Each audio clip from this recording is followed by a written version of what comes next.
¿Régimen simple o régimen ordinario? Seguro te has hecho esta pregunta miles de veces. ¿Qué régimen tributario me conviene más a mí, a mi negocio y a mis clientes? Ambos tienen ventajas y desventajas, pero si tú eliges el correcto, puede marcar una gran diferencia en el pago de tus impuestos, en el flujo de caja y en la operatividad de tu negocio.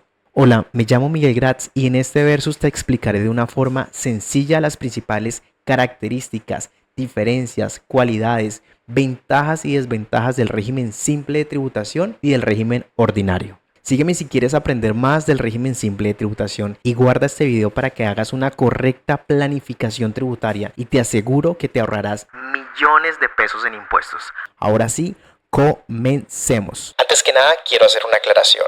El régimen simple es un régimen de tributación y no tiene nada que ver con lo que conocíamos como régimen simplificado. A la fecha aún existe cierta confusión con esta expresión. Recordemos que los términos régimen simplificado y régimen común fueron derogados y modificados por la reforma tributaria Ley 1943 del año 2018.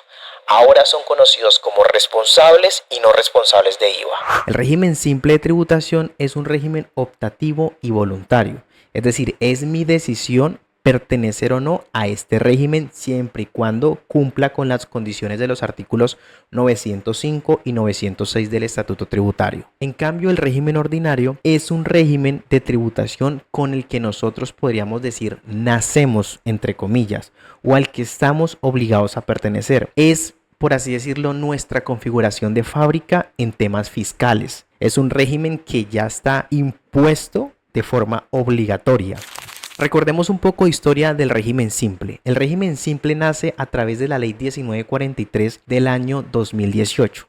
Ya llevamos aproximadamente 6 años grabables trabajando con el simple y desde mi experiencia profesional puedo decir que es un régimen que ha impulsado la formalización, sobre todo de empresarios, independientes y emprendedores, de eso no cabe duda. Sin embargo, en el último proyecto de Ley 300, reforma tributaria, se planteó desaparecer este régimen, cosa que no fue posible debido a que la reforma tributaria no fue aprobada en el Congreso. Esperemos que en un futuro no muy lejano el régimen simple no desaparezca y perdure en el tiempo y se quede en la tributación colombiana, ya que en otros países que han optado un régimen similar ha sido un éxito. Tenemos el caso de México, que en México es llamado como régimen simplificado de confianza. En Perú se llama nuevo RUS, régimen único simplificado. En Argentina es llamado como monotributo. Y aquí en Colombia nosotros tuvimos un monotributo entre el año 2016 y 2018, que ese fue como el borrador o los cimientos para construir lo que conocemos hoy en día como régimen simple. E inclusive en Italia también se le conoce como regime forfetario. Con esto nos hacemos una idea de que el régimen simple de tributación tiene potencial de crecimiento para la formalización de futuros emprendedores y futuras empresas porque incentiva la contratación directa de empleados y ya vamos a mirar el por qué. La primera diferencia que encontramos entre el régimen simple de tributación y el régimen ordinario es que el régimen simple, el impuesto es calculado sobre los ingresos brutos, es decir, los ingresos antes de devoluciones y descuentos. Sobre esa base yo aplico mi impuesto directo. En cambio, en el régimen ordinario, la base del impuesto es lo que conocemos nosotros como la renta líquida o mi utilidad fiscal. Es decir, tomar mis ingresos menos mis costos, menos mis gastos, menos mis deducciones, menos mis rentas exentas y sobre esa renta líquida aplicar una tarifa del impuesto de renta y complementarios. A simple vista, nosotros podríamos pensar que es estúpido tener que pagar mis impuestos sobre los ingresos brutos cuando yo obviamente incurro en costos, gastos, deducciones y rentas exentas. Pero no, ya que para que un costo o gasto sea deducible del impuesto de renta tiene que cumplir con una serie de requisitos que veremos más adelante. Continuemos. Otra diferencia que encontramos entre el régimen simple y el régimen ordinario son las tarifas.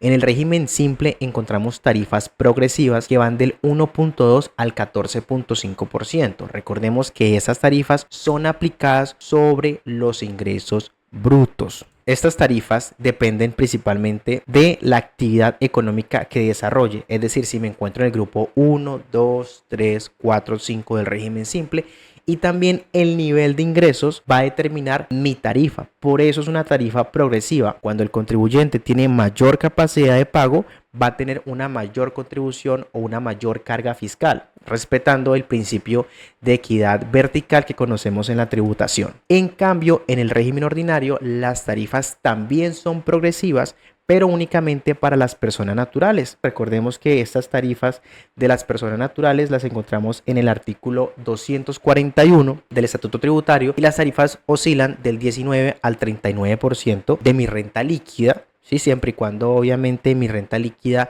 esté por encima de las 1090 VTs, y tenemos una tarifa fija para las personas jurídicas del 35%. Entonces fíjense que esta tarifa fija es aplicable ¿a qué? A la base del impuesto de renta líquida a mi utilidad fiscal.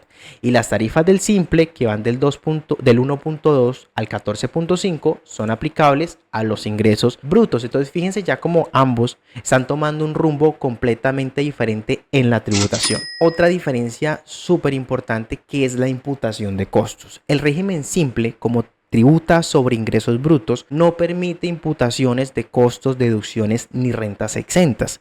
En cambio, el régimen ordinario sí permite la imputación de costos, deducciones y rentas exentas, porque está gravando la utilidad fiscal o la renta líquida. Ahí es donde nosotros tenemos que hacer el análisis y revisar qué es más conveniente para mí, si tributar sobre ingresos o tributar sobre renta líquida, para que en el régimen ordinario un costo o gasto sea deducible del impuesto de renta. Tiene que tener varios factores. Estos costos deben tener primero que todo una relación de necesidad, causalidad y proporcionalidad con la actividad generadora de renta. Por ejemplo, yo no podría tomarme como descontable la compra de una lavadora si yo me dedico a prestar servicios de consultoría contable. No tiene relación el costo con mi actividad generadora de renta. Número 2, que sea un documento electrónico, es decir, tiene que ser un documento que esté validado en el ambiente electrónico de la DIAN. Si yo realizo una compra, me deben emitir facturación electrónica.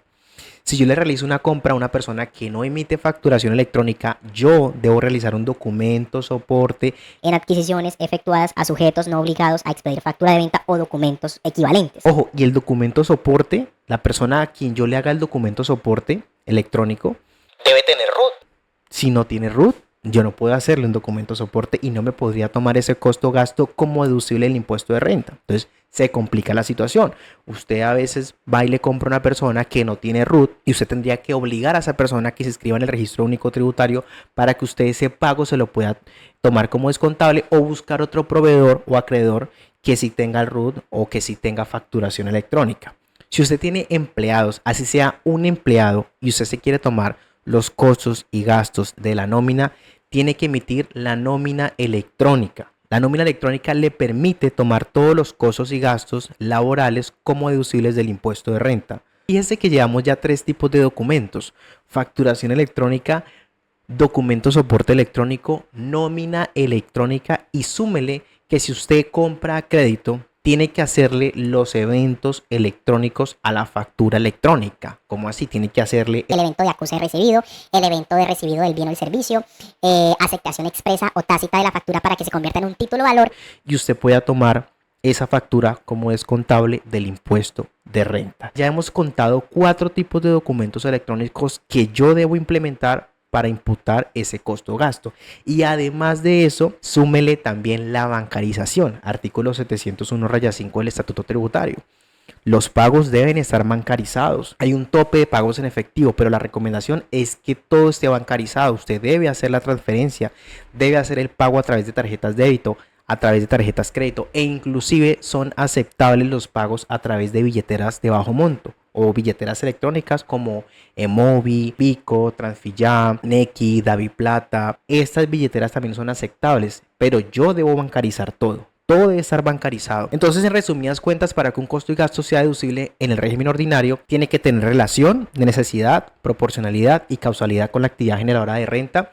Tiene que estar soportado con un documento electrónico y tiene que estar bancarizado. Si no cumple con alguno de esos requisitos, ese costo o gasto no se lo puede imputar para disminuir la renta líquida de su impuesto de renta. Entonces, fíjense cómo la situación cambia con el régimen simple. En el régimen simple No me preocupo por los costos, ni las deducciones, ni las rentas exentas. Pago sobre una tarifa única o una tarifa progresiva sobre mis ingresos. No me preocupo por la imputación de costos y gastos porque no me lo permite, porque no lo voy a hacer, porque no puedo, porque no tengo la operatividad, porque soy una empresa pequeña, quiero simplificar, quiero formalizarme y no tengo un sistema que me haga nómina electrónica, no tengo un sistema para hacer eventos electrónicos, no tengo un sistema para hacer documentos soporte. Si acaso tengo facturación electrónica y esa que es la que me da la DIAN gratuitamente, o yo le pago a un proveedor tecnológico y me da solo facturación electrónica porque cumplo con la obligación de facturar, pero no tengo la operatividad, no tengo el conocimiento, no tengo los recursos, y ahí es donde ingresa el régimen simple, darles ese salvavidas a los empresarios y pequeños emprendedores para que dejen esas cargas formales, esas cargas excesivas, se puedan concentrar en su negocio,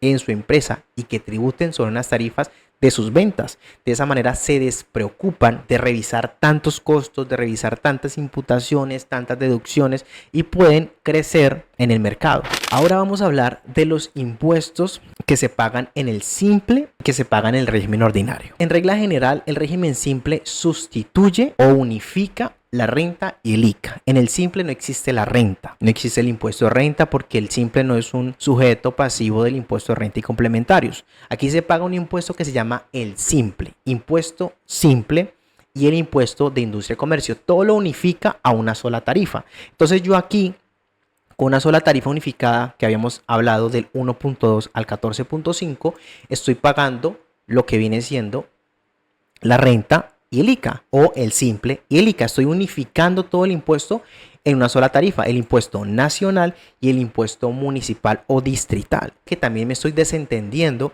con la Secretaría de Hacienda o con el municipio o con el distrito con este pago del impuesto de industria y comercio. ¿Por qué? Porque se lo estoy pagando directamente a la DIAN, y la DIAN posteriormente le va a pasar su parte al municipio o al distrito, su parte correspondiente al impuesto de industria y comercio.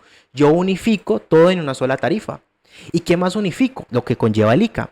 El ICA puede tener una sobretasa bomberil, el ICA puede tener una sobretasa de avisos y tableros porque tengo vallas publicitarias. Entonces aquí unifico todo el impuesto en el SIM. En cambio, en el régimen ordinario, yo aparte pago mi renta y complementarios una vez al año, hago mi declaración de industria y comercio, y a eso le sumo mi sobretasa bomberil, que eso depende del municipio, y súmele los avisos y tableros, que es el 15% sobre el impuesto de industria y comercio. Entonces aquí hay que colocar una balanza y hacer el ejercicio de cuál tarifa es más rentable para mí, teniendo en cuenta que en uno unifico la renta y el ICA y en el otro lo pago de manera independiente. Hablemos de los descuentos que aplicarían en el régimen simple y en el régimen ordinario. En el régimen ordinario se aplican todos los descuentos reglamentados en el estatuto tributario, en el decreto único reglamentario, todos los que conocemos. En el régimen simple solo me puedo tomar 3 descuentos en específico. Los aportes como empleador en el fondo de pensión. Recordemos que los aportes al fondo de pensión son equivalentes al 16%, 4% que paga el empleado, 12% que paga el empleador. Ese 12% que paga el empleador me lo puedo tomar 100% como un descuento tributario. Ojo que es un descuento y no es una deducción. Como es un descuento tributario, ese 12% va a ir directo a descontar el valor de mi impuesto. Entonces, si mi impuesto dio un valor neto de 1.000.000 de pesos y mis aportes al fondo de pensión fueron 1.500.000 pesos, pues no pagaría el impuesto simple. Sí pagaría el componente ICA, porque el componente ICA no se puede tocar, pero fíjense que ya me ahorraría el componente simple y no lo pagaría porque lo que aporto en pensión es mayor, y como es un descuento directo al impuesto, pues es un beneficio extremadamente bueno. ¿Y qué pasa? Que incentiva a que las empresas contraten y formalicen sus empleados, porque si yo tengo una nómina más robusta, yo tengo más empleados en mi nómina, sé que mi impuesto va a bajar. También tenemos un descuento que es el 0.5% de las ventas por mecanismos electrónicos. Y aquí también lo que busca la DIAN es incentivar a que las personas vendan de manera electrónica, para que la DIAN también pueda fiscalizar o mejorar sus procesos de fiscalización, incentivando que usted venda por medios electrónicos. Entonces, si usted vende por medios electrónicos, si usted vende por datáfono, tarjetas de débito, tarjetas de crédito, transferencias, esas ventas hechas por esos mecanismos le retribuyen en un descuento tributario también, o sea, un descuento que aplica directamente sobre el impuesto del 0.5%. Eso también es buenísimo. A usted los incentivan a que venda por mecanismos electrónicos y aparte tiene un beneficio, que es ese descuento del 0.5%. Ustedes dirán, ese descuento no es mucho, pero sí, cuando un descuento va aplicado directamente sobre el impuesto y no sobre la deducción, por así decirlo, sino ya sobre el valor liquidado del impuesto, es un beneficio extremadamente positivo. Y también tenemos la opción de tomarnos de manera optativa u opcional el 100% del gravamen al movimiento financiero. ¿Por qué optativo? Porque yo puedo tomar 0.5% de las ventas por mecanismos electrónicos o el 100% del gravamen al movimiento financiero siempre y cuando no sobrepase el 0.004% de mis ingresos netos, mis ingresos brutos. Esos son mis tres descuentos que solo puedo aplicarme en el simple: los aportes al fondo de pensión a cargo del empleador, ese 12%, el 0.5% de las ventas por mecanismos electrónicos o el 100% del gravamen siempre y cuando no sobrepase la base. Lo que busca, como les decía anteriormente, es incentivar la contratación. Cuando se incentiva la contratación y yo soy consciente que recibo un beneficio tributario por contratar a mis empleados, que es un beneficio directo al impuesto, yo voy a tener la motivación de contratar a esos empleados que tengo como temporales, que tengo por prestación de servicio, los voy a poder contratar ya directamente en mi nómina. Les voy a dar seguridad, les voy a dar estabilidad laboral, ellos van a tener confianza en la empresa y además de que yo haga esa contratación tengo un descuento a favor mío en la disminución de mis impuestos. Hablemos de los formularios. En el régimen simple yo presento el unificado del simple en el formulario 260 una vez al año. Sin embargo, yo debo presentar y estoy en la obligación de presentar mis anticipos de forma bimestral. Los anticipos tienen que ser presentados y pagados sí o sí de manera bimestral en el régimen simple, que esto también mejora el flujo de caja y la recepción de dineros por parte de la DIAN. En cambio, en el régimen ordinario tenemos la presentación en el formulario 110 para personas jurídicas o no residentes, formulario 210 para personas naturales y residentes, que se presenta una vez al año, ¿sí? Es de forma anual. Y también tenemos el formulario de industria y comercio, que se presenta también una vez al año en la mayoría del país y se presenta directamente a las secretarías o al municipio. Entonces fíjense aquí ya cómo se van desglosando y en un lado encontramos un formulario unificado y en el otro encontramos varios formularios que van a depender de que si soy persona jurídica o natural y según el municipio donde yo me encuentre para la presentación de industria y comercio. Una diferencia muy importante del régimen simple versus el régimen ordinario es que el régimen simple no es agente retenedor del impuesto de renta ni de ICA. O sea, no están obligados a practicar retenciones en la fuente a título de renta ni a título de ICA, con la excepción de los pagos laborales. Ahí sí aplicarían retenciones en la fuente. Por ejemplo, si yo tengo en mi nómina un empleado que gana entre 5, 6, 7 millones de pesos, tendría que hacer la depuración y establecer una retención en la fuente. Solo en esos casos soy agente retenedor. No aplicaría retenciones en la fuente en mis compras, ni retefuente ni retención de ICA. Pero sí practicaría rete IVA cuando le compre a otro régimen simple. Entonces, si yo soy régimen simple de tributación y le compro a otro régimen simple de tributación, solo en ese caso sí tendría que practicar la retención de IVA. En cambio, en el régimen ordinario, pues la regla general, todos son agentes retenedores, y cuando digo todos me refiero a las personas jurídicas, porque las personas naturales deben cumplir los requisitos que habla el artículo 368 rayados, porque el 368 es el que me habla de que todas las personas jurídicas son agentes retenedores y el 368 rayados me dice que aquellas personas naturales con ingresos o patrimonio bruto igual o superior a 30.000 UVTs son consideradas agentes retenedores. Entonces aquí, por regla general, si eres jurídica serías un agente retenedor, si eres natural tendrías que superar los topes, pero en el régimen simple no eres agente retenedor, solo en pagos laborales. Y cuando le compres o adquieres bienes y servicios a otro régimen simple, tendrías que practicar el rete IVA si tú eres responsable de IVA. Es decir, si tú eres un régimen simple de tributación, responsable de IVA. Algo que nos encanta a los contadores es que en el régimen simple no se hace conciliación fiscal.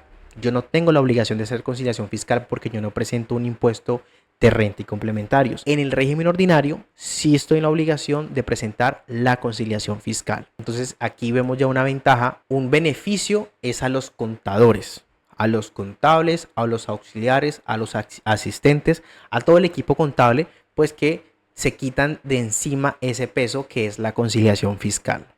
Esta comparativa afecta mucho el flujo de caja. ¿Por qué? El régimen simple no es un sujeto pasivo de retención en la fuente, ni a título de renta ni a título de ICA.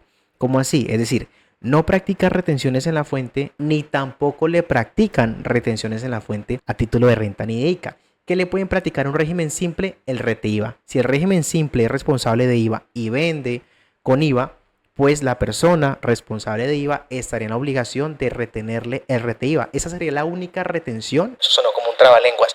Sería la única retención que se le aplicaría a un régimen simple.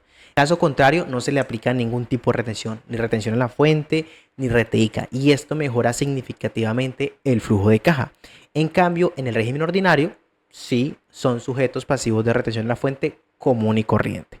Al menos que tengan alguna cualidad específica, yo debería practicarles retenciones en la fuente al régimen ordinario. Tanto el régimen simple como el régimen ordinario puede exonerarse de los aportes parafiscales que habla el artículo 114-1 del Estatuto Tributario. Pero aquí hay una gran diferencia. Es que en el régimen simple, como no es un sujeto pasivo del impuesto de renta y complementarios, no tiene la obligación de aplicar la autorretención especial. Es decir, yo me puedo exonerar de los aportes parafiscales, como lo son el aporte a la salud, el aporte a la ICF y el aporte al SENA, y no tengo la obligación de aplicar esa autorretención especial que tenemos que aplicarnos de manera mensual en el formulario 350. Aquí ya me desentiendo completamente esa autorretención y aún así puedo seguir optando en el beneficio del artículo 114-1. En cambio, en el régimen ordinario también me puedo exonerar, pero si soy una persona jurídica que me exonero los aportes, tendría la obligación de presentar la autorretención especial de manera mensual en el formulario 350 de retenciones en la fuente. Y esto es una ventaja en la liberación de flujo de caja de la compañía, porque puede exonerarse sin necesidad de hacer autorretenciones especiales tomando este beneficio. Y esto al final se entendería como un mayor flujo de caja en el régimen simple.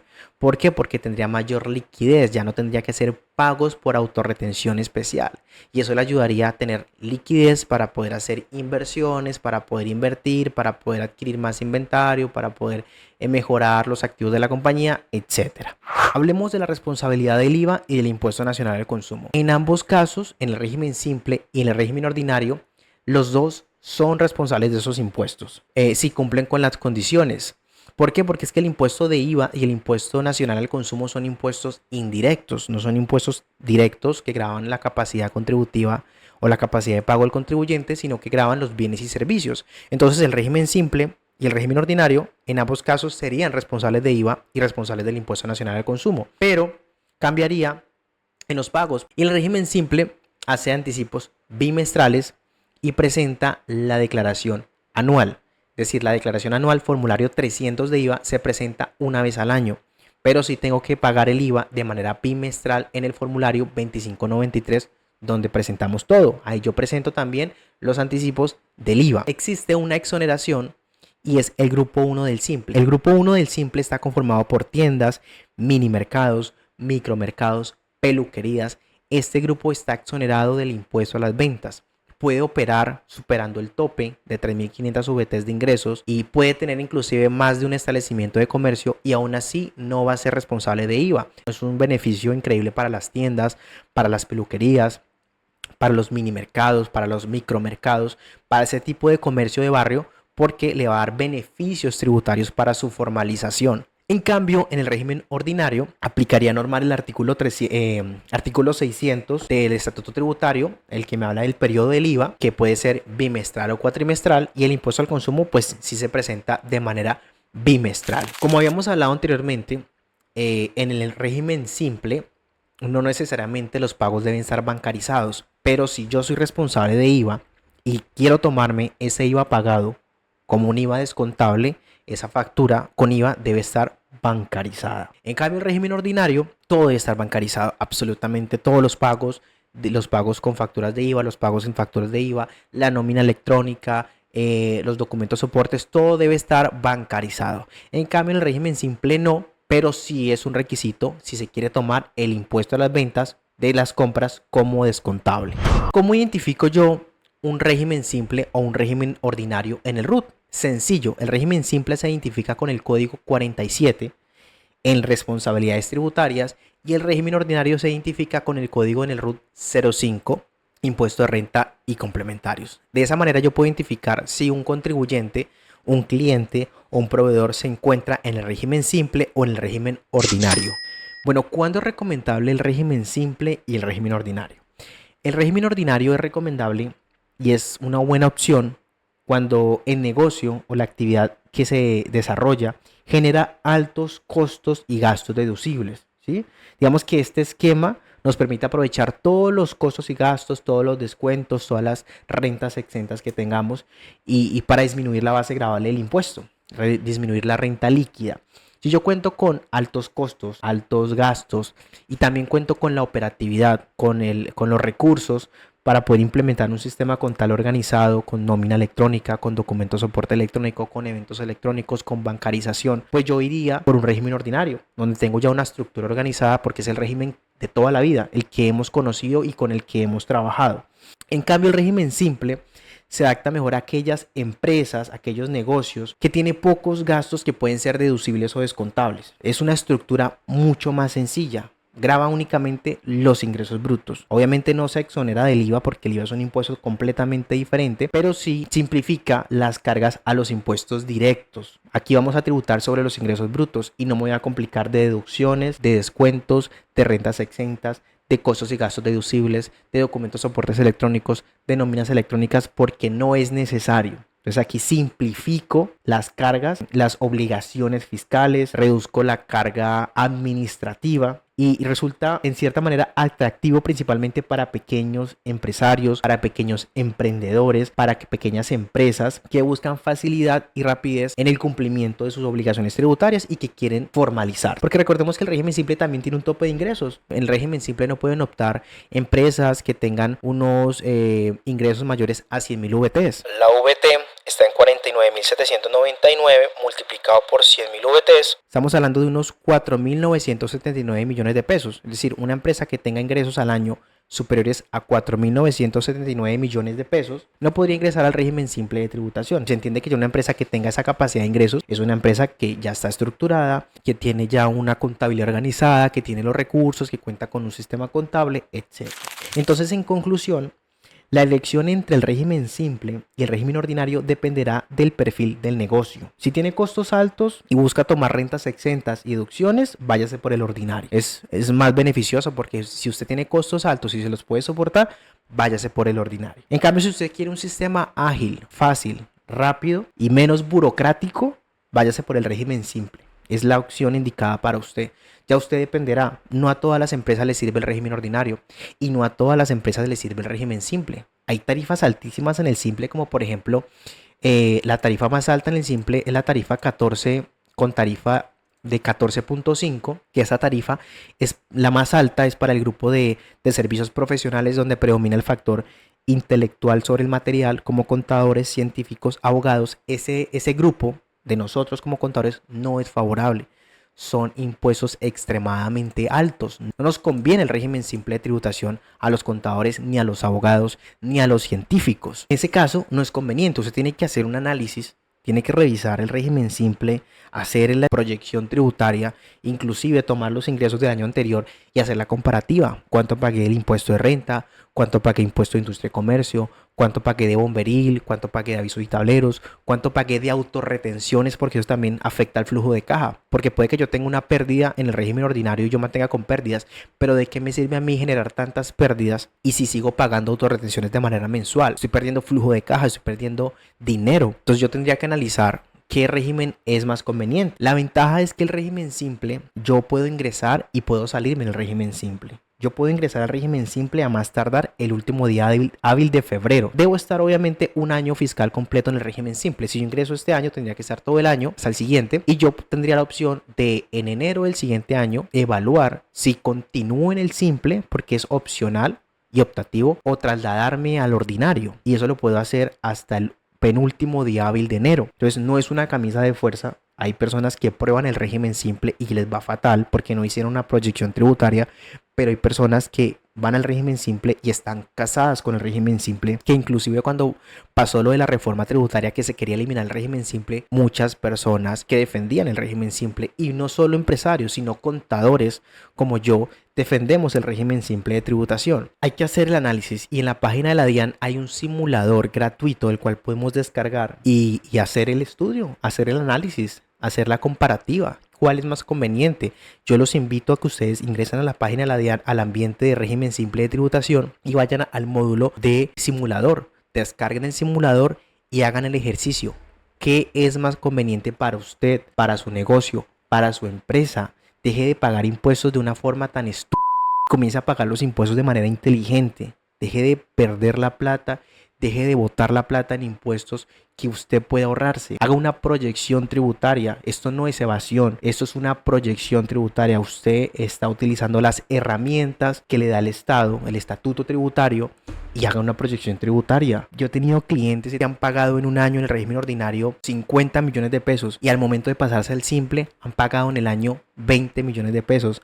Se han ahorrado 30 millones de pesos en impuestos de manera inteligente, tomando las herramientas que nos permite el estatuto tributario, porque para eso es el estatuto tributario, para eso son las herramientas, hay que conocerlas. Nosotros por ignorancia pagamos impuestos de una forma tan abismal y que nos estamos quejando. Y si ustedes buscan una asesoría contable, un experto que los guíe por el camino, que les diga qué tienen que hacer, que los asesore, ustedes van a tener una carga fiscal inteligente. Mi recomendación es esa: hagan el análisis, descarguen el simulador, verifiquen qué régimen es más conveniente, en cuál pago menos impuestos, cuál me facilita a mí la vida, cuál mejora mi operatividad en negocio. Esa es mi invitación a ustedes, contadores, contables, asistentes, auxiliares, tributaristas, financieros.